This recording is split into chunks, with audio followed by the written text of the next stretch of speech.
in English. Our most gracious Heavenly Father, we ask your blessings today on this assembly of concerned citizens from the great country of Vietnam. We pray that you will care for each individual within the sound of my voice. Sustain them in their pursuit of religious freedom in Vietnam. For these men and women imprisoned in Vietnam for their faith, we pray that you will give them the endurance and the fortitude to share their faith even in the halls of prison. Help them to know that there are praying and caring people coming to you daily on their behalf. For all the blessings you give us, we are grateful, especially for the birth, death, and resurrection of your Son. We ask this prayer in his precious name. Amen. Thank you, Dr. James Carr. So we have concluded the prayer, the multi-faith prayer service. Chúng ta đã hoàn tất cái buổi cầu nguyện đa tôn giáo. Kế đến là phần chia sẻ tâm tình và cảm nghĩ. Chúng tôi xin mời tiến sĩ James Carr.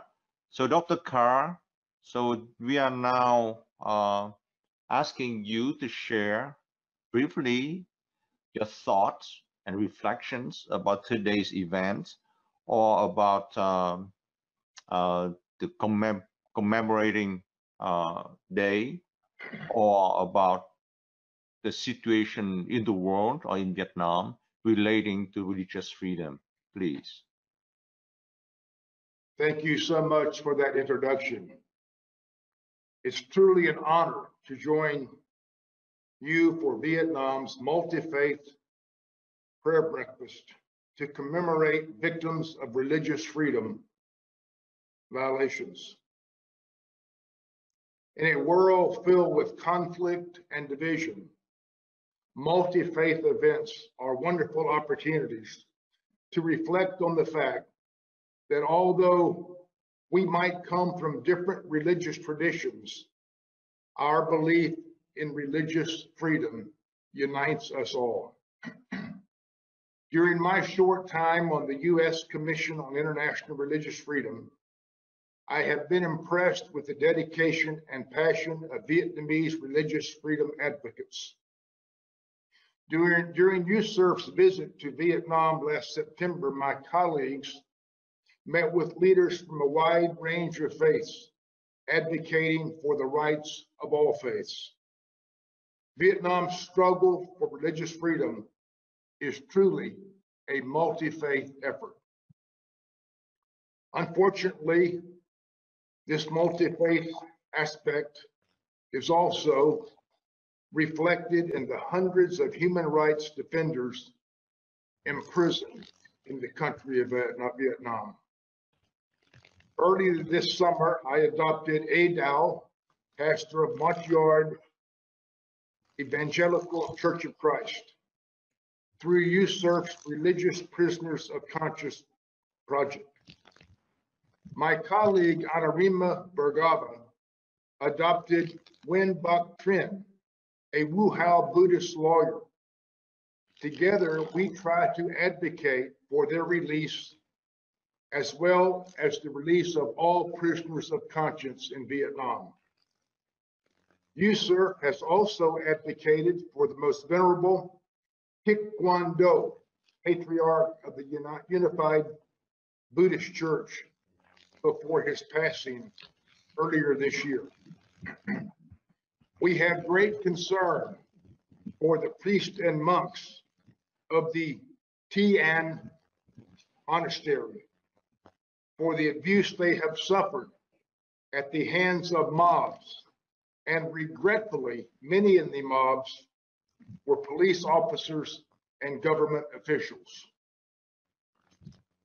In closing, I would like to ask each of you to say a prayer in whatever faith you have for Pastor Adao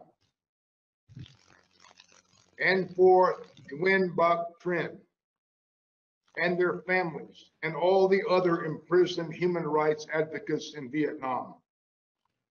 But we should also give thanks for their bravery and dedication to the cause of freedom, as well as for those around the world helping in this effort, including our host and my dear friend, Dr. Tong.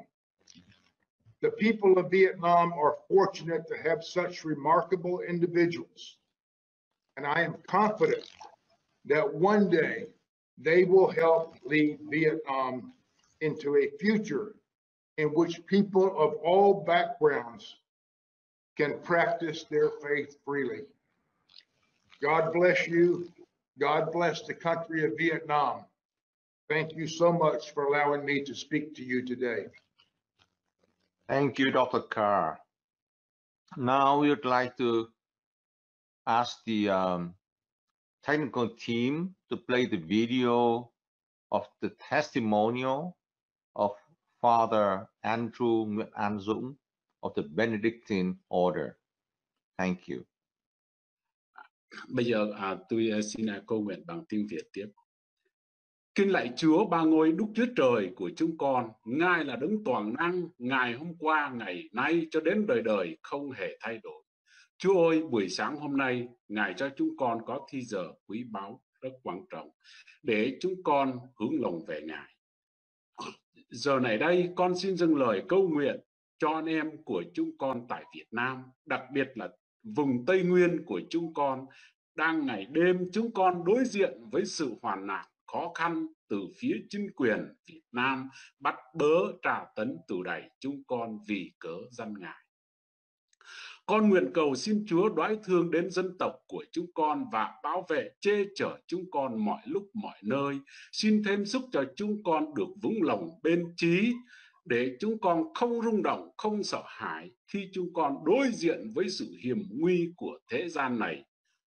Con cầu xin Chúa thương xót và giải cứu cho anh em của chúng con đang ở trong tù bị sinh xích công cùm do quyền lực của sự tối tăm gây ra cho niềm tin của chúng con. Nhưng chúng con tin Ngài sẽ giải cứu chúng con, Ngài sẽ không bỏ rời con dân của Ngài đang bị lấm nạn. Chúng con tin Ngài sẽ nhậm lời cầu nguyện của chúng con. Có những kẻ công bình cầu xin và Ngài sẽ sớm phá đổ mọi quyền lực của sự tối tăm trên thế gian này để chúng con để con dân của Ngài được tự do sống trong sự an bình thờ phượng Ngài. Giờ này đây con cầu nguyện với Ngài bấy nhiều lời. Con xin giao tất cả thì giờ còn lại cho Chúa. Chúng con cứu lời hiệp ý thành tâm cầu nguyện trong danh Jesus Christ. Amen. Tôi xin cảm ơn cho BPSOS tổ chức về cái lễ kỷ niệm ngày 22 tháng 8 cho người Nam.